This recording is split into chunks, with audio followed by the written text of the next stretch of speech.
Chapter 1. You have been lied to in a very subtle way, not in a dramatic or obvious sense, but in a quiet, persistent way that has shaped how you approach work, discipline, and your entire life. The lie is simple. It sounds harmless. It even sounds logical. The lie is that you need to feel motivated before you act.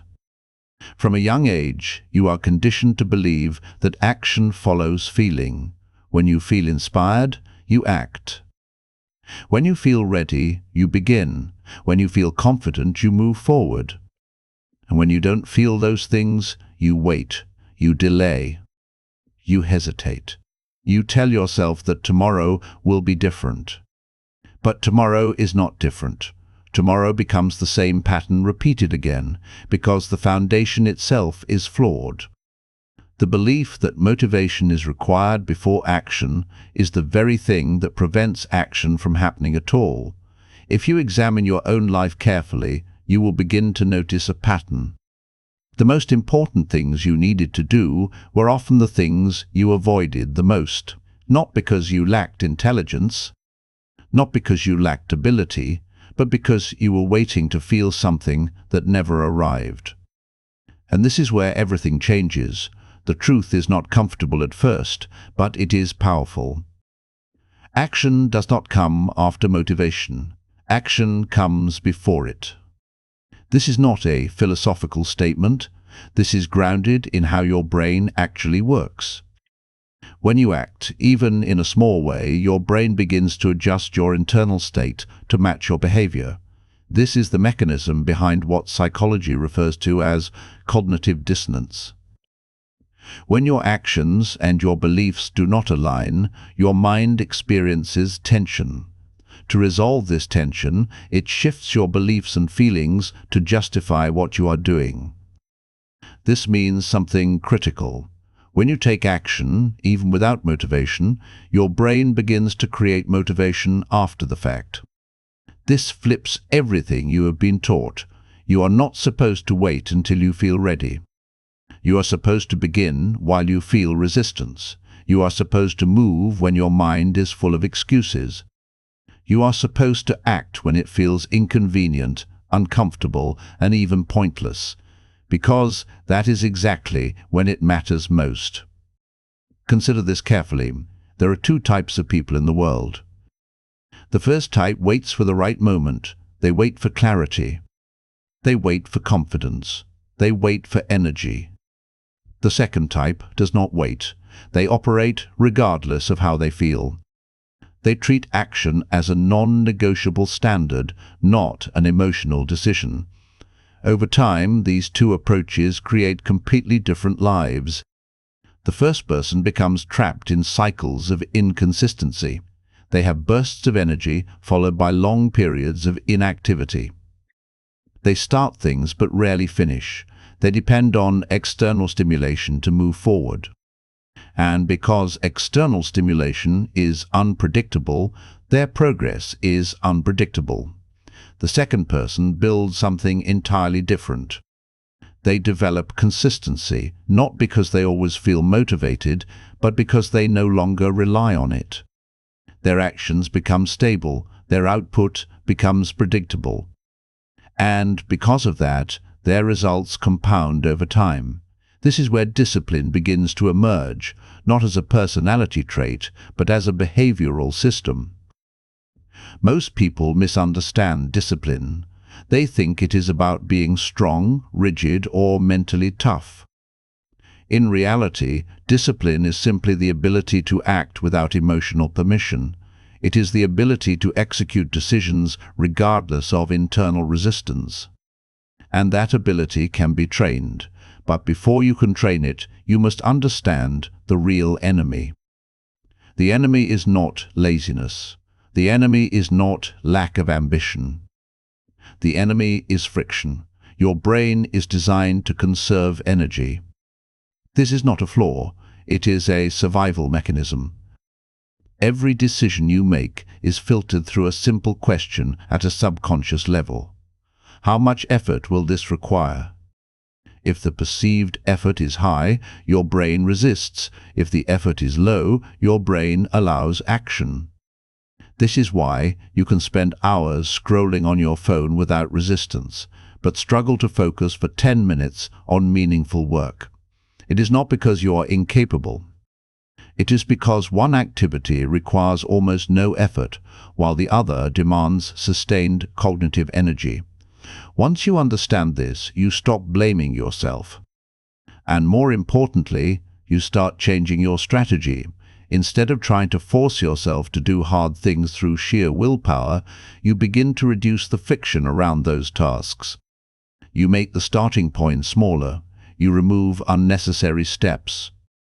You lower the barrier to entry. This is where the concept of micro-action becomes powerful. You do not need to complete the entire task. You only need to begin. Not in a symbolic way, but in a real, tangible way. Open the document. Write one sentence. Study for 5 minutes. Start the process. At first, this may seem insignificant. It may even feel ineffective, but something important happens when you begin.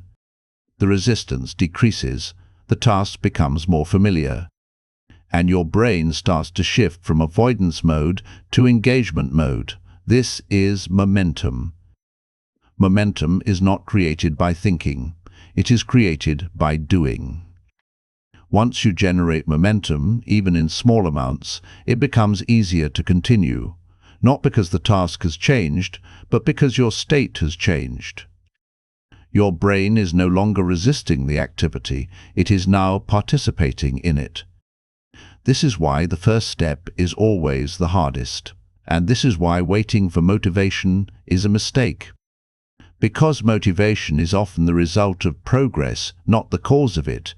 Think about a time when you were deeply focused on something. You were working, creating, studying, or building. Hours pass without you noticing. You were not checking your phone. You were not thinking about stopping. You were completely engaged. That state did not begin with motivation. It began with action. You started, perhaps reluctantly. You pushed through the initial resistance, and then, gradually, your mind aligned with your behavior. What started as effort turned into flow. This is available to you at any time, but only if you stop waiting. Another critical shift you must make is understanding identity. Your actions are not just tasks, they are signals.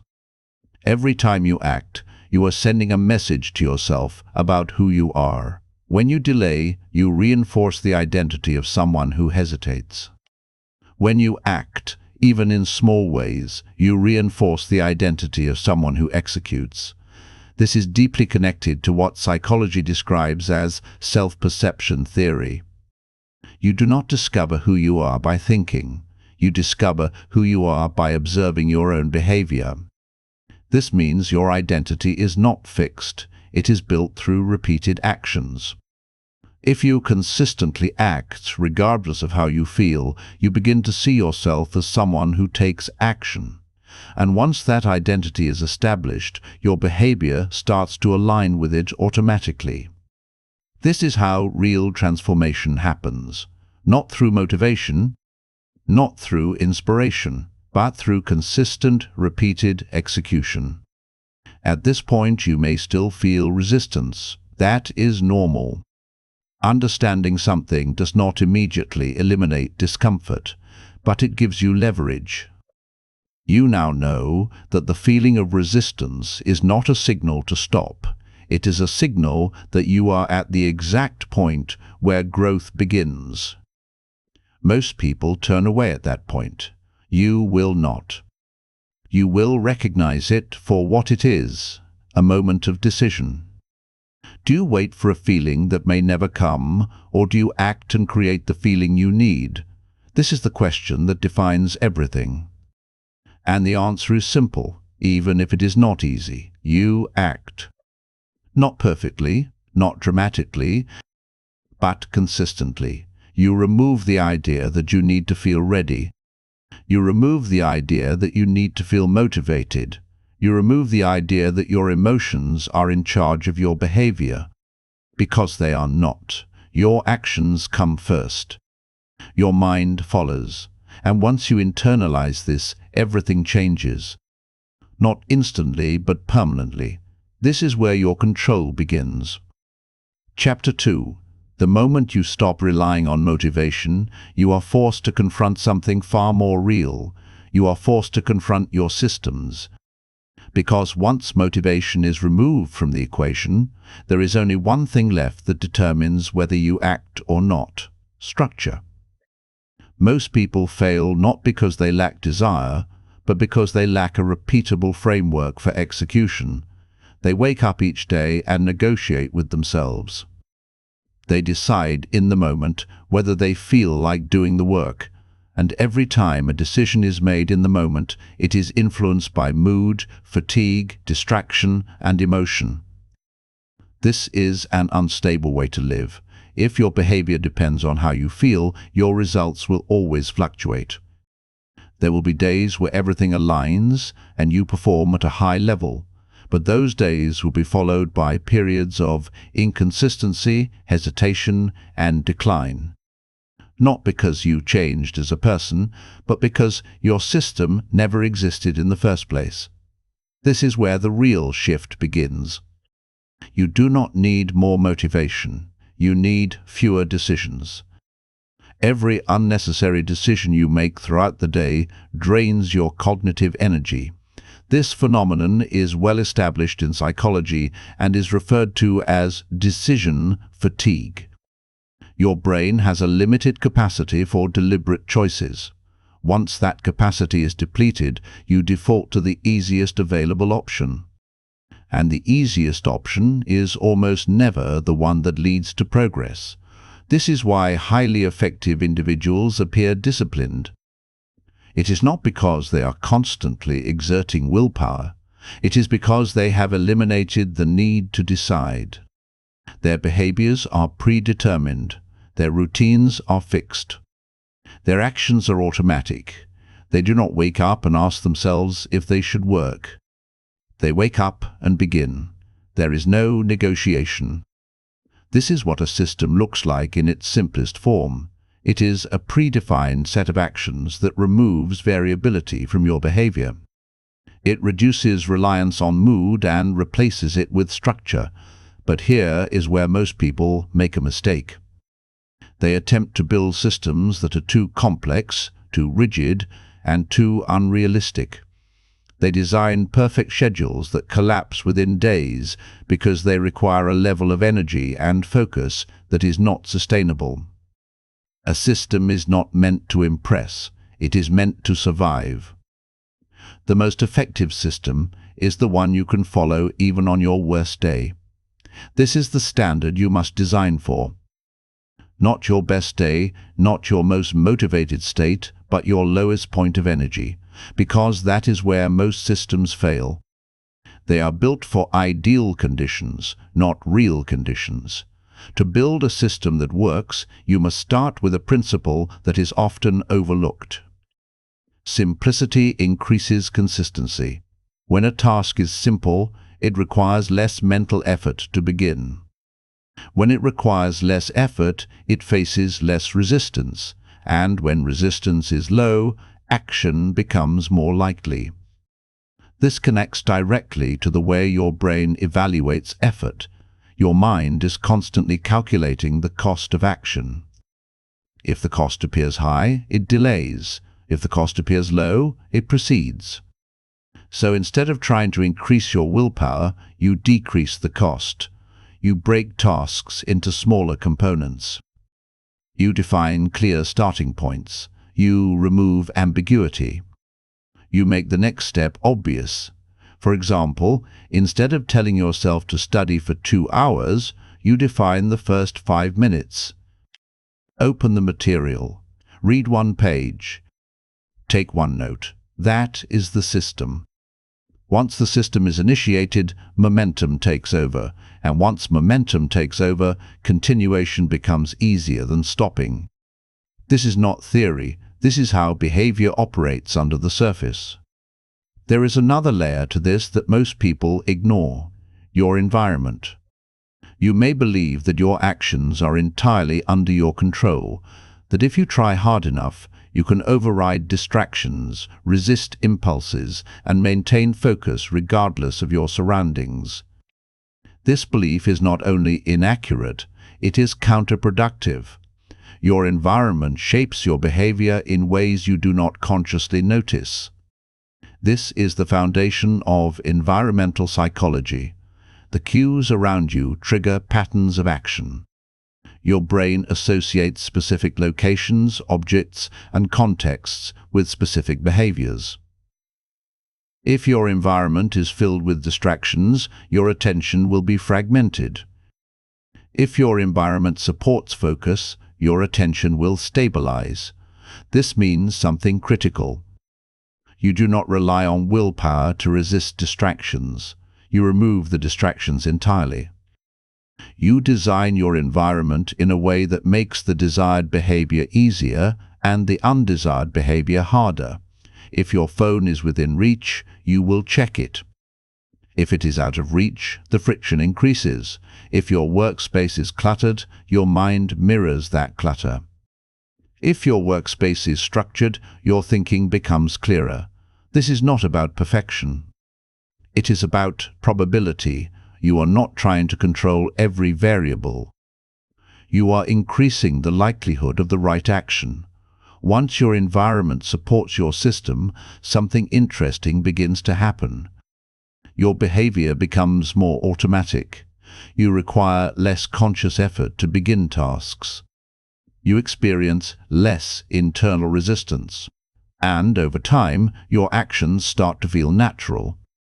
This is how discipline is built, not through force, but through alignment. Another important concept you must understand is timing, not in the sense of waiting for the right moment, but in the sense of anchoring behavior to specific points in your day. When a task is tied to a vague time frame, it is easy to delay. When it is tied to a specific trigger, it becomes predictable. For example, instead of saying, "You will work sometime in the afternoon," you define a clear anchor. After breakfast, you begin. After a specific task, you continue. The action becomes linked to an existing routine. This reduces the need to think, and anything that reduces thinking increases execution. Your goal is not to constantly push yourself. Your goal is to create conditions where pushing is no longer required. At this stage, you may begin to notice a shift in how you perceive effort. Tasks that once felt overwhelming start to feel manageable. Not because they have become easier, but because your approach has changed. You are no longer facing the entire task at once. You are facing the next step.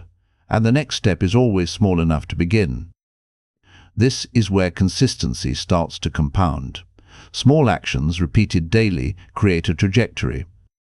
That trajectory, over time, leads to results that appear disproportionate to the effort invested. This is the effect of accumulation. But consistency alone is not enough.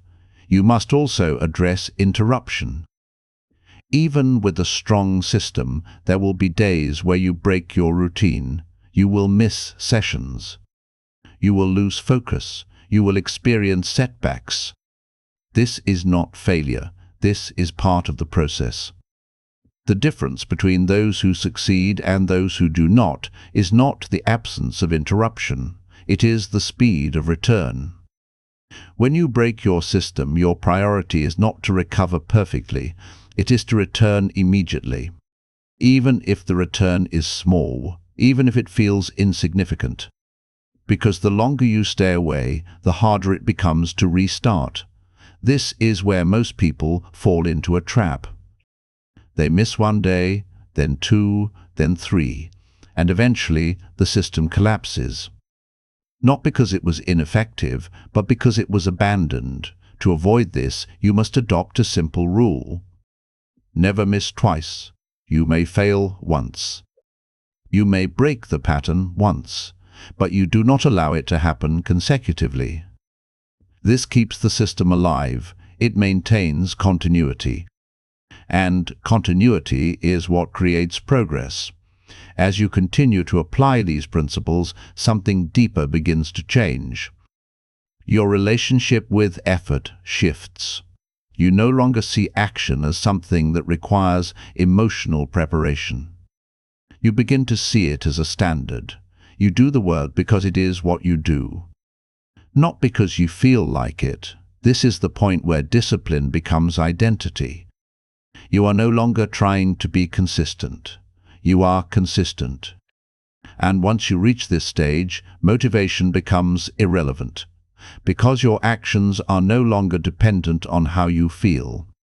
They are embedded in how you operate. This is the foundation of taking action without motivation.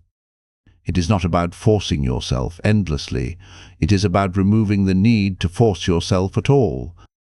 You replace chaos with structure. You replace emotion with systems. You replace hesitation with execution. And once this framework is in place, your progress becomes inevitable. Not because it is easy, but because it is consistent. And consistency, applied over time, is more powerful than any moment of motivation. This is how real work gets done. This is how real change happens. And this is how you move forward, regardless of how you feel. Chapter 3. There is a moment that determines everything, and it is so small that most people never notice it. It does not look dramatic. It does not feel significant. But it is the point where action either begins or disappears completely. It is the moment of starting. Not the idea of starting, not the intention. The actual physical initiation of a task. Opening the file. Picking up the pen. Sitting down to work. That single transition from inaction to action is where most people fail, not because they cannot continue, but because they never truly begin. You may believe that your biggest challenge is finishing what you start, that you lack consistency or endurance. But if you examine your behavior closely, you will see a different pattern. The real problem is that you delay starting. You hesitate. You postpone. You wait for a better moment. And that delay is where resistance grows. Resistance is not constant. It expands over time. The longer you think about a task without acting on it, the heavier it becomes.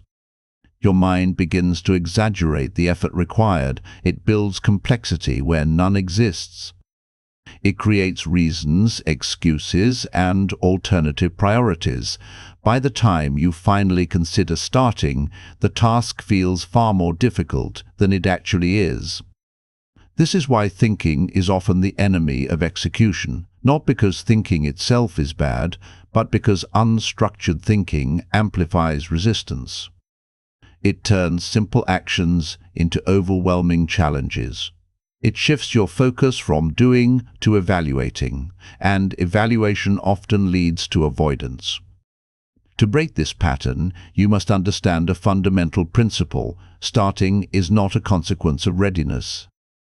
It is a decision made in the presence of resistance. You do not wait until resistance disappears. You begin while it is still there. This is where the concept of micro-commitment becomes essential. Instead of focusing on completing the task, you focus on initiating it at the smallest possible level. You reduce the action to something so simple that it bypasses resistance. Open the document. Write one line. Read one paragraph. Perform one repetition. This may seem insignificant, but it is strategically powerful. Because once you begin, your internal state starts to change. The resistance that felt overwhelming before you started begins to decrease. Your brain shifts from avoidance mode to engagement mode. This transition is not random. It is connected to how your brain processes effort and reward. When you complete even a small action, your brain releases signals that reinforce the behavior. This is tied to the dopamine reward system. Dopamine is not just about pleasure, it is about anticipation and progress. It increases when you move toward a goal, not when you sit and think about it. This means action itself creates the internal chemistry that makes further action easier. So the goal is not to feel motivated and then act. The goal is to act in order to generate the state you are waiting for. This is a reversal of how most people operate. They sit and wait for clarity. They wait for energy. They wait for the perfect mental state. And because those conditions are unpredictable, they remain stuck. But once you understand that starting generates clarity, everything shifts. You no longer need to solve the entire problem before you begin. You only need to engage with it. And engagement creates direction. Another critical factor that prevents people from starting is the illusion of scale. When you look at a task in its entirety, it appears large, complex, time-consuming. Your brain responds by delaying it. This is a protective mechanism. It is trying to conserve energy. But the mistake is treating the task as a single unit. In reality, every task is a sequence of smaller actions. When you isolate the first action, the perceived difficulty drops significantly. The task becomes manageable. This is why breaking tasks down is not just a productivity technique, it is a psychological strategy. You are not simplifying the work, you are simplifying your perception of the work. And perception determines behavior. At this point, you may recognize another pattern. Even when you start, there are moments where you feel the urge to stop. Distraction appears. Your mind looks for easier alternatives. You begin to lose focus. This is where most people assume they need more motivation, but that assumption is incorrect. What you are experiencing is a natural fluctuation in attention. Your brain is not designed to maintain perfect focus indefinitely. It shifts. It searches for novelty. It looks for stimulation. To manage this, you do not rely on intensity. You rely on continuity. Instead of expecting yourself to maintain peak focus, you allow your effort to fluctuate while keeping your action consistent. You continue working, even if the quality of your focus is not perfect, because imperfect action is still progress. And progress maintains momentum. Momentum is one of the most powerful forces in behavior. Once it is established, it carries you forward with less effort. But it is fragile in the beginning. It requires protection. This means you must treat the early stages of any task with precision. You remove distractions. You reduce interruptions. You create a focused environment that allows momentum to build. Because once momentum is lost, restarting becomes difficult again. This is why starting is not just about the first action. It is about sustaining the sequence of actions long enough for momentum to take over. There is another barrier that often goes unnoticed: fear. Not always obvious fear, but subtle forms of it. Fear of failure. Fear of imperfection. Fear of not meeting your own expectations. This fear creates hesitation. It makes you overthink. It causes you to delay starting because you want to ensure that the outcome is acceptable. But this is a flawed approach. You cannot perfect something that does not exist. Action must come before refinement. The first version of anything you create will be incomplete. It will lack clarity. It will not meet your standards. And that is not a problem. That is part of the process. If you wait until you feel capable of producing perfect work, you will never begin. So you must separate starting from finishing. Starting is about initiation. Finishing is about improvement. They are different phases. When you begin, your only objective is to engage with the task. Not to complete it perfectly, not to solve everything, but to move forward. Once you're in motion, you can refine, you can adjust. You can improve, but none of that happens without the first step. At this stage, you begin to understand something deeper. The ability to start is not about motivation. It is about tolerance, your tolerance for discomfort.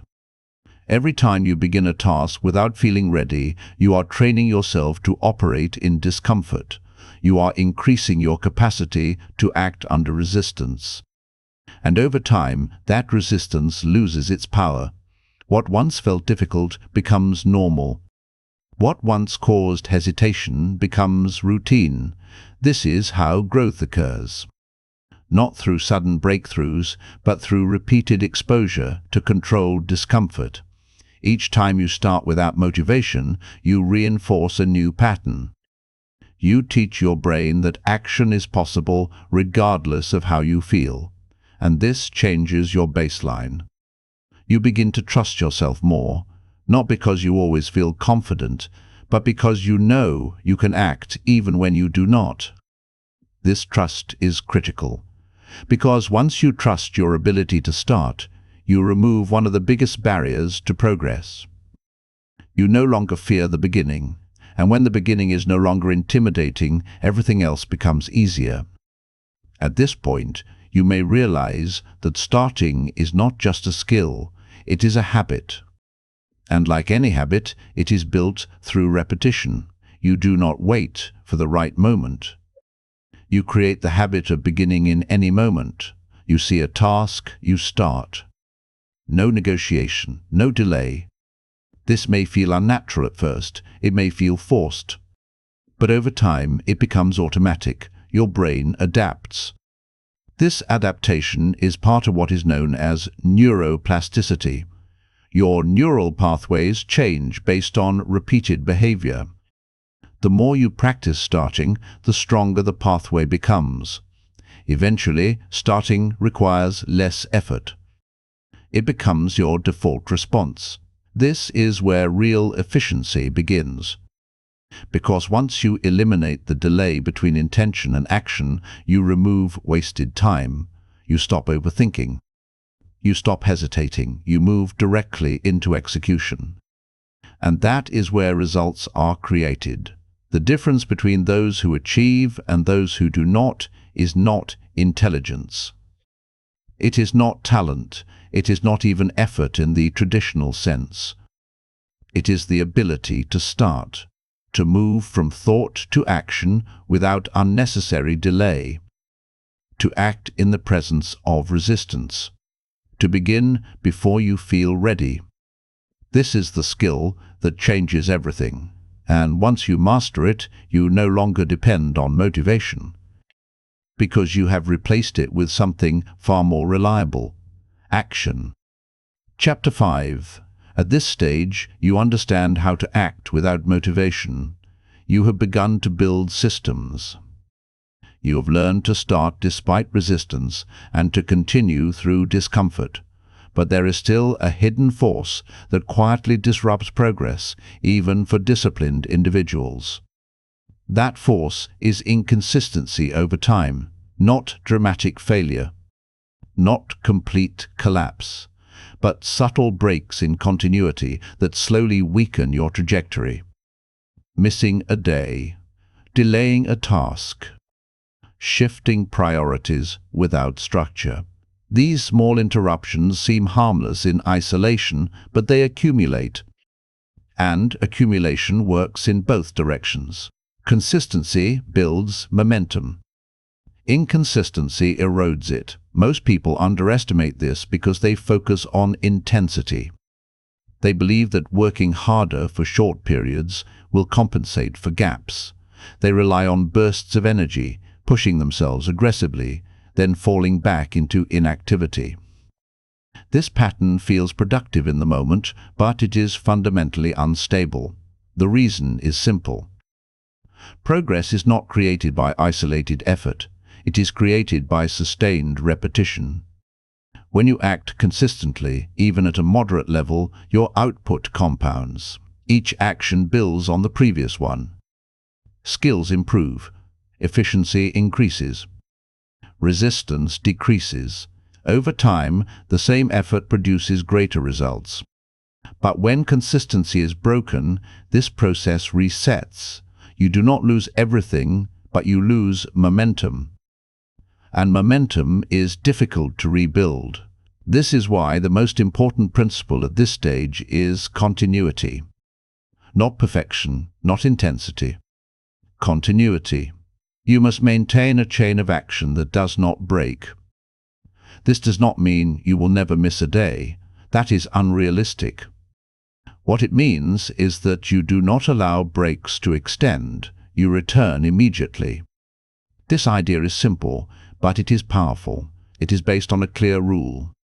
Never miss twice. You may fail once. You may skip once, but you do not allow that skip to become a pattern. Because patterns are what define your trajectory. If you miss one day and return the next, the system remains intact. If you miss multiple days, the system begins to weaken. The longer the gap, the harder it becomes to restart. This is not just psychological, it is neurological. Your brain forms patterns based on repetition. When you act consistently, you strengthen specific neural pathways. When you stop, those pathways weaken. This process is part of neuroplasticity.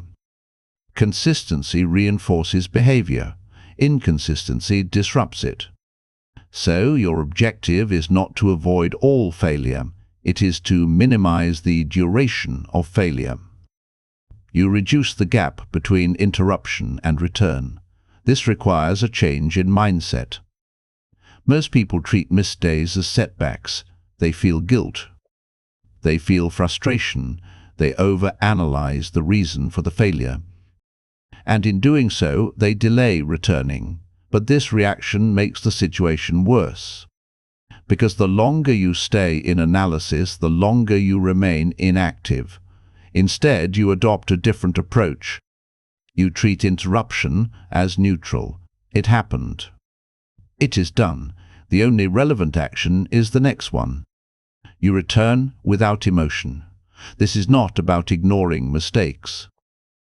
It is about prioritizing action over reflection in the moment. Reflection can happen later. Action must happen now. This approach keeps your system alive. Another important element at this stage is scaling. As your consistency improves, you may feel the urge to increase intensity, to do more, to push harder. This is a natural response. Progress creates confidence, and confidence creates ambition. But scaling must be controlled. If you increase your workload too quickly, you risk destabilizing your system. The tasks become heavier. The effort required increases. And eventually, resistance returns at a higher level. This can lead to burnout or collapse. So you scale gradually. You increase volume in small increments. You extend your working time slightly. You add complexity step by step. This allows your system to adapt. Your capacity expands without overwhelming your structure. This is similar to how physical training works. You do not increase weight dramatically in a single step. You progress incrementally, allowing your body to adjust. The same principle applies to behavior. Gradual progression creates sustainable growth. Another factor that influences consistency is feedback. Your brain needs evidence that your actions are producing results. Without feedback, it becomes difficult to maintain engagement. You begin to question whether your effort is meaningful. This is where tracking becomes useful. Not in a complex or obsessive way, but in a simple, clear manner. You track your actions, not your outcomes. Did you complete the task today? Yes or no? This creates a visible record of your behavior. It allows you to see your consistency over time. It reinforces your identity as someone who acts. And identity is what sustains long-term behavior. When you see yourself as consistent, you are more likely to remain consistent. This connects again to self-perception theory. You form your identity based on your actions. The more evidence you have of consistent behavior, the stronger that identity becomes. This is why even small actions matter. They are not just tasks. They are signals that reinforce who you are. At this stage, your focus shifts from external results to internal alignment. You are less concerned with immediate outcomes and more focused on maintaining your system. Because you understand that outcomes are delayed, results do not appear instantly. They emerge over time as a consequence of repeated action. This requires patience. Not passive patience, but active patience. You continue to act without immediate reward. You trust the process, you allow time to do its work. This is difficult because your brain is wired for immediate gratification. It prefers quick results. It responds to visible progress, but meaningful outcomes often take longer to develop. So you train yourself to operate without constant validation. You focus on the process. You measure success by execution, not by outcome. This removes pressure. It allows you to remain consistent even when results are not immediately visible. Another challenge that arises at this stage is monotony. Repetition can become boring. Performing the same actions daily can feel repetitive. Your mind begins to seek novelty. This is natural. But if you chase novelty constantly, you disrupt your system, so you must learn to operate within repetition. You accept that not every moment will be exciting. Not every session will feel engaging. Some days will feel routine, and that is not a problem. Because repetition is what creates mastery. Every expert operates within repetition. They refine the same actions repeatedly. They improve through consistency, not variety. Variety can be useful, but it must be controlled. It should enhance your system, not replace it. So you introduce variation strategically. You adjust methods while maintaining structure. You keep the core behavior consistent while allowing flexibility in execution. This maintains engagement without sacrificing continuity. As you continue, you will notice something important. Your effort begins to feel different. What once required conscious effort becomes automatic. Tasks that once felt heavy become lighter. Your resistance decreases. This is the result of accumulated consistency. Your system has become integrated. You no longer need to push yourself to act. You simply act.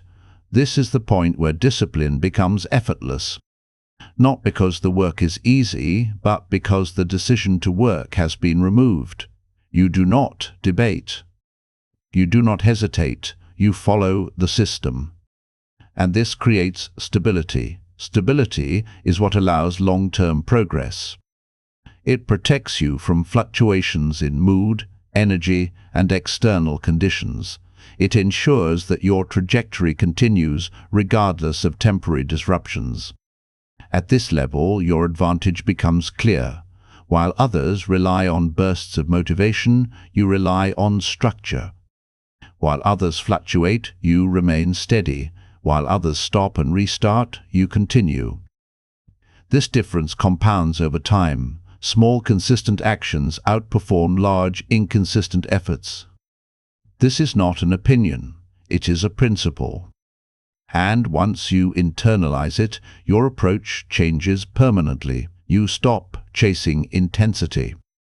You start building continuity. You stop focusing on what feels good in the moment. You start focusing on what sustains progress over time. And this shift is what separates temporary effort from lasting results. Because in the end, success is not determined by how hard you work on your best days. It is determined by how consistently you show up on all the others. And once you master that, motivation becomes irrelevant, because your system does not depend on it. Your system depends on you showing up. And you do. Chapter 6. At a certain point in this process, something subtle but critical begins to emerge. You are no longer struggling to start. You are no longer fighting to stay consistent. You have built systems, reduced friction, and learned to operate through discomfort. But now you face a deeper question. Who is the person that is doing all of this? Because behavior alone is not the final level. Behavior is the surface. Underneath behavior is identity. And identity determines whether your progress is temporary or permanent. Most people try to change their actions without changing how they see themselves. They say they want to be disciplined, consistent, and focused. But internally, they still identify as someone who procrastinates, someone who struggles, someone who needs motivation. This creates conflict. You may act differently for a period of time, but if your identity remains unchanged, your old patterns will eventually return, because your behavior will always try to align with how you see yourself. This is not a conscious process, it is automatic. Your mind is constantly seeking consistency between your identity and your actions. When there is a mismatch, tension is created. And to resolve that tension, your behavior tends to move back toward your established identity. This is why temporary change is easy, but lasting change is difficult. To create lasting change, you must shift your identity, not through affirmation, not through imagination, but through evidence. Your identity is not built by what you say, it is built by what you repeatedly do. This is the foundation of self-perception theory. You observe your own actions and form conclusions about who you are. If you act consistently, you begin to see yourself as consistent. If you act with discipline, you begin to see yourself as disciplined. This means identity is not something you decide once. It is something you reinforce continuously. Every action you take is a vote for the type of person you are becoming. When you skip your work, you cast a vote for inconsistency. When you follow through, you cast a vote for discipline. Individually, these votes may seem small, but over time, they accumulate. And the accumulation defines your identity. This is why consistency matters beyond results. It shapes how you see yourself. Once your identity shifts, your behavior stabilizes. You no longer need to force yourself to act, because acting is aligned with who you believe you are. At this stage, your focus changes. You are no longer asking, "How do I stay motivated?" or "How do I remain consistent?" You are asking a different question. What would a disciplined person do in this moment? And then you act accordingly. This question simplifies decision-making. It removes emotional complexity. It provides a clear standard, because you are no longer acting based on how you feel. You are acting based on who you are becoming. This creates alignment. And alignment reduces internal resistance. There is another layer to identity that is often overlooked. Standards. Your identity is reflected in the standards you accept. What you tolerate becomes your baseline. If you tolerate inconsistency, inconsistency becomes normal. If you tolerate distraction, distraction becomes expected. But if you raise your standards, your behavior adjusts. This does not happen instantly. It happens gradually.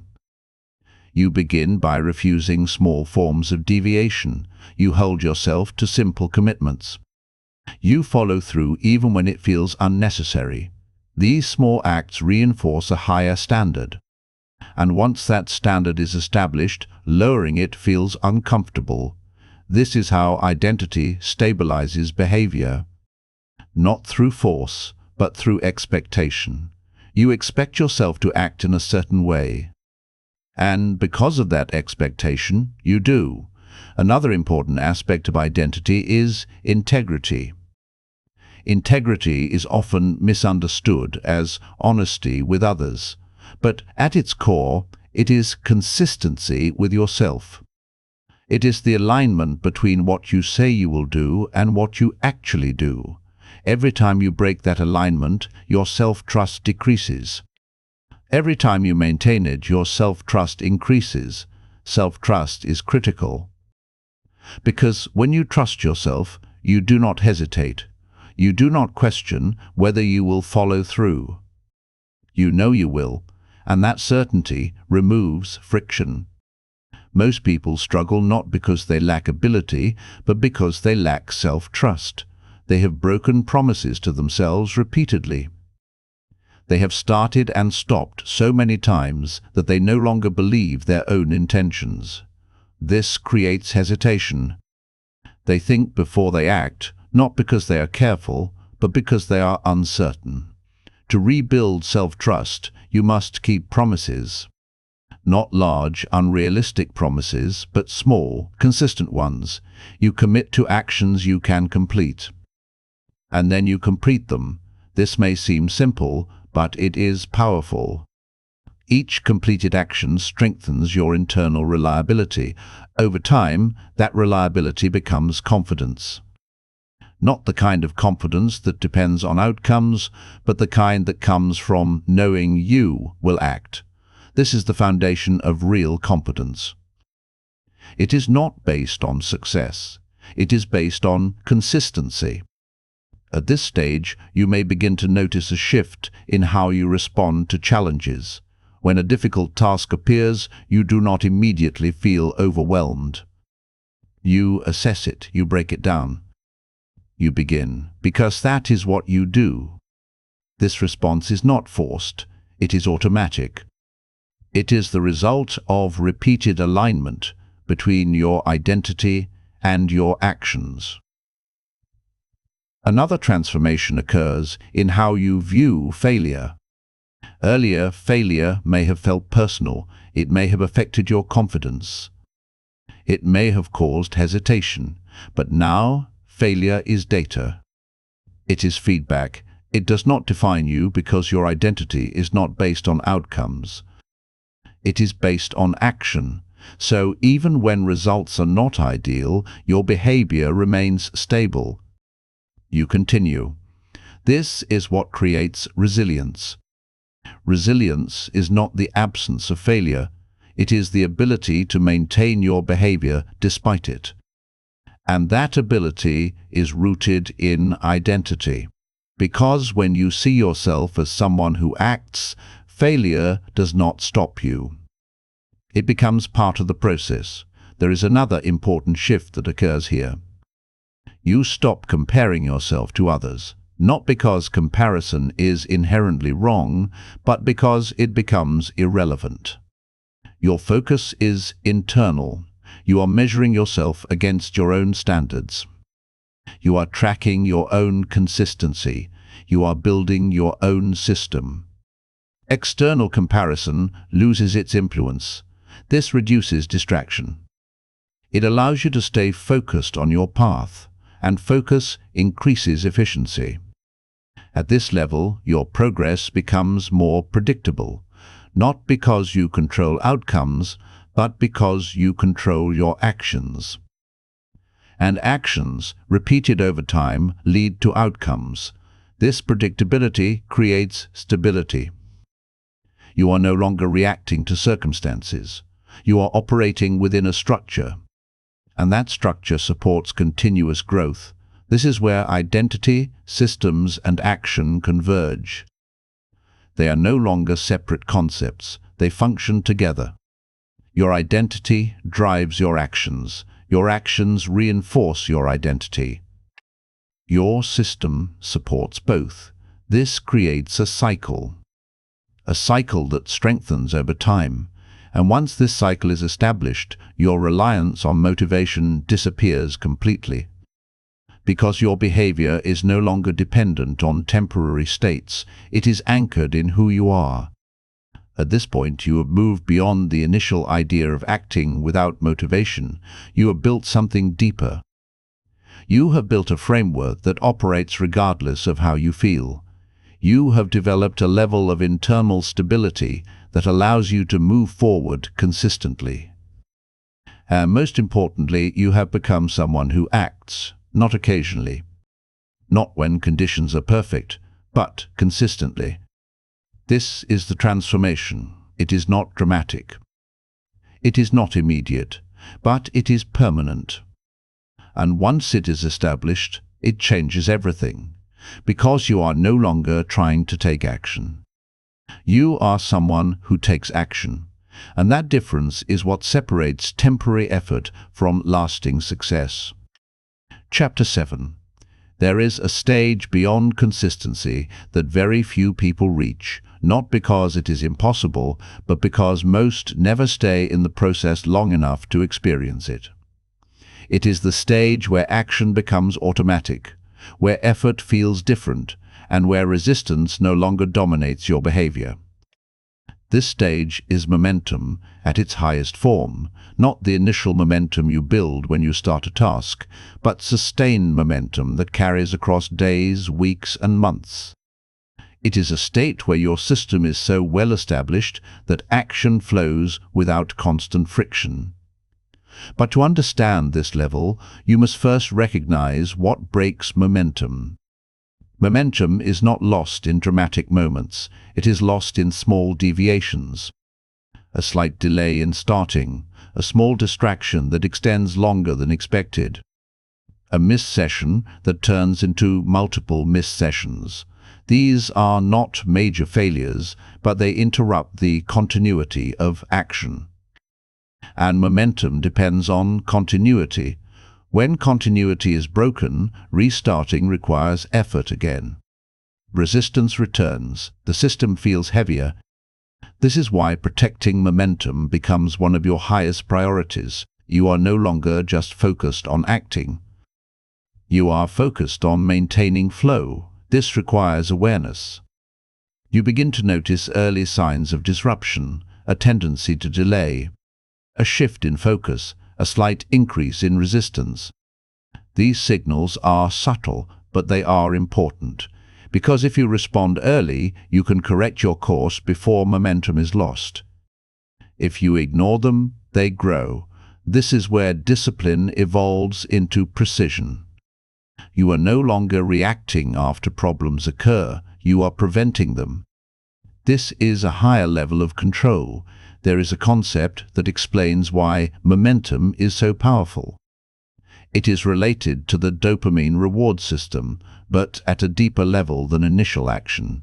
When you are consistently making progress, your brain begins to associate effort with reward. Not just immediate reward, but ongoing progression. This creates a reinforcing loop. You act, you experience progress, your brain reinforces the behavior, and you act again. Over time, this loop strengthens. Effort no longer feels like resistance, it feels like movement. This is a critical shift, because once effort feels like movement instead of struggle, your relationship with work changes. You no longer need to push yourself constantly. You move naturally within the system you have built. This is what high performers experience. From the outside, it may look like discipline, but internally, it feels like alignment. They are not forcing themselves to act. They are continuing a pattern that is already in motion. This is why starting is always the hardest part. Once you are in motion, continuation requires less energy, but reaching this level requires time. It requires consistent action over an extended period. Most people never reach it because they stop too early. They break their momentum before it has time to stabilize. They start, they build some progress, and then they interrupt the process.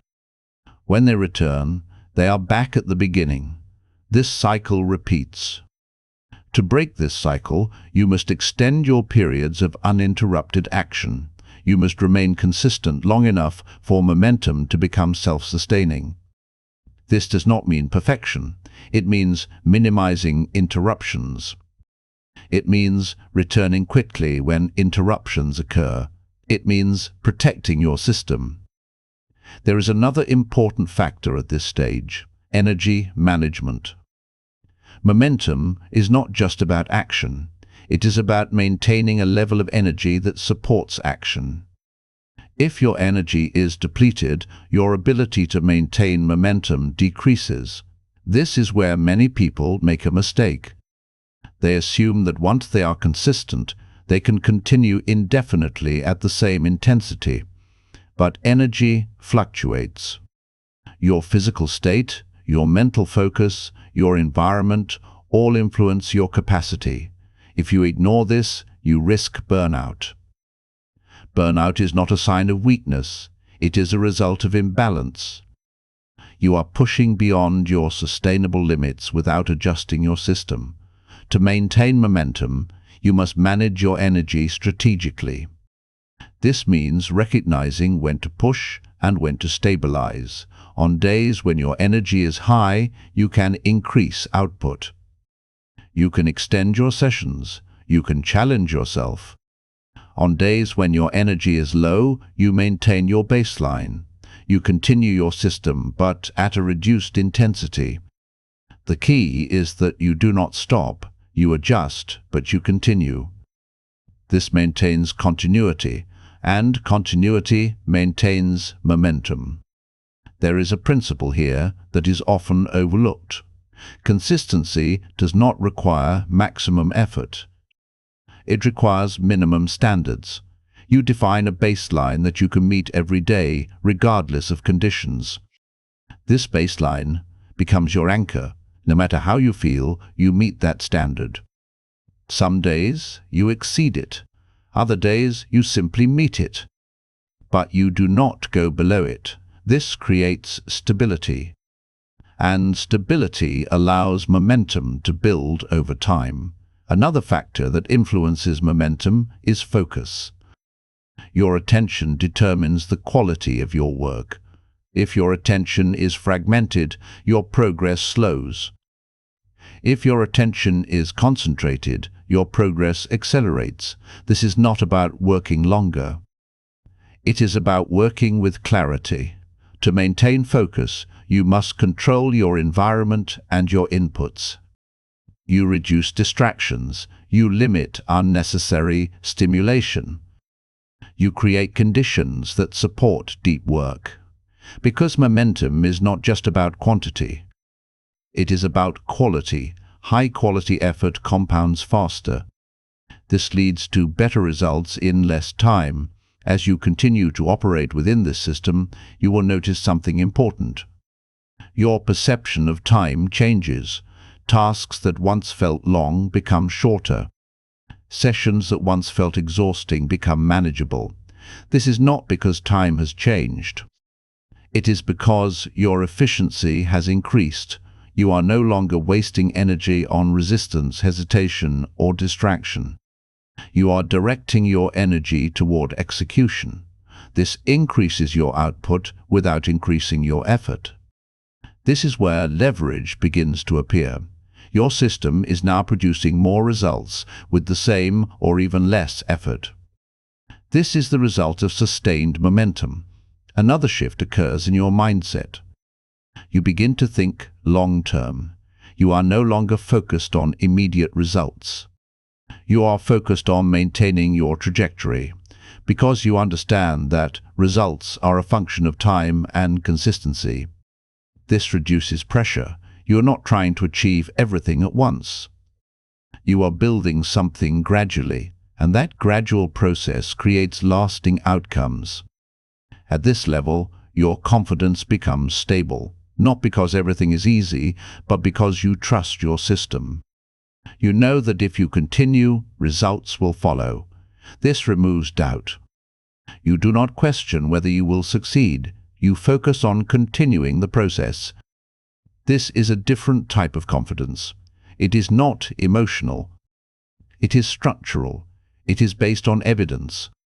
You have seen your system work repeatedly, and that experience reinforces your belief. There is one final element that defines this stage: resilience under disruption. Even with a strong system, there will be moments where your momentum is challenged, unexpected events, changes in routine, external pressures. These are unavoidable. The difference is how you respond.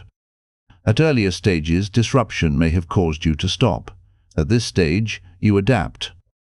You adjust your system temporarily, but you do not abandon it. You maintain some level of action. You preserve continuity, and once the disruption passes, you return to full capacity. This ability to maintain momentum under changing conditions is what separates advanced performers from everyone else. Because real life is not stable, conditions will change, and your system must be flexible enough to handle that. As you integrate all of these elements, you reach a point where action is no longer a challenge. It is a default. You do not think about whether you will act. You act. You do not depend on motivation. You depend on momentum. And momentum carries you forward, day after day, without constant effort, without constant resistance. This is the state most people never experience. But once you reach it, everything becomes more efficient. Your work improves. Your consistency stabilizes. Your results compound. And, most importantly, your progress becomes inevitable. Because you are no longer starting and stopping. You are moving continuously. And that continuous movement is what creates extraordinary outcomes over time. Chapter 8. There is a point in this journey where progress becomes visible, not in a dramatic or sudden way, but in subtle shifts that accumulate over time. Your output increases, your consistency stabilizes. Your ability to act without hesitation improves. And with this progress comes something that can either accelerate your growth or quietly destroy it. That thing is feedback. Feedback is unavoidable. It comes from results, from other people, from your own expectations. It can be positive or negative, encouraging or discouraging. But regardless of its form, it influences how you perceive your progress. Most people allow feedback to control their behavior. When results are positive, they feel confident and continue. When results are negative, they hesitate, doubt themselves, and slow down.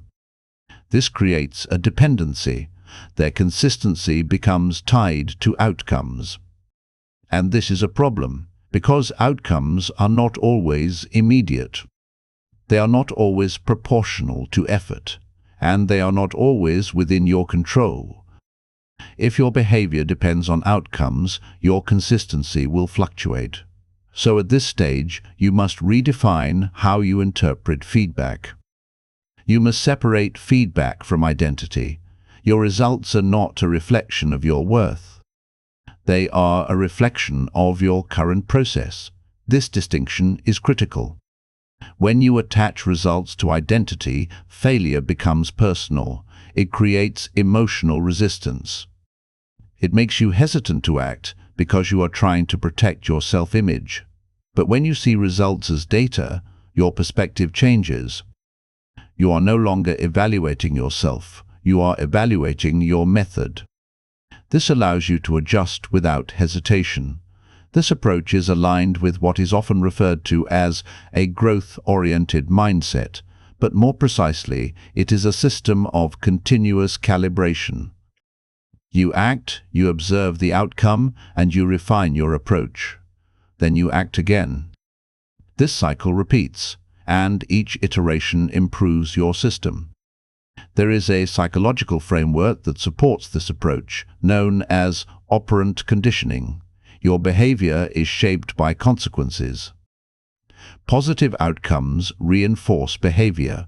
Negative outcomes can either discourage or refine it, depending on how they are interpreted.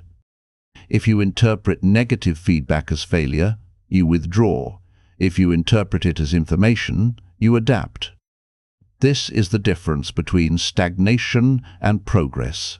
At this stage, your objective is not to avoid mistakes. It is to shorten the feedback loop. The faster you act and receive feedback, the faster you improve. Waiting for perfect conditions delays this loop. Taking action accelerates it. This is why action remains central, even at advanced levels, because without action, there is no data. And without data, there is no improvement. Another important factor is emotional neutrality. When you receive feedback, especially negative feedback, your emotional response can interfere with your judgment. Frustration, disappointment, or self-doubt can distort your perception. This leads to overcorrection.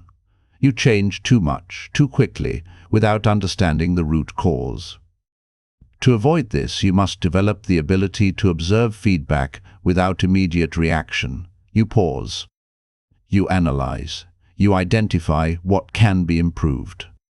And then you adjust deliberately. This creates precision. Instead of reacting impulsively, you respond strategically. This is how high-level performance is maintained. There is also a tendency at this stage to seek external validation.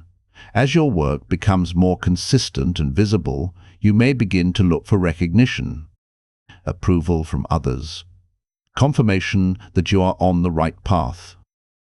This is natural, but it can become a dependency.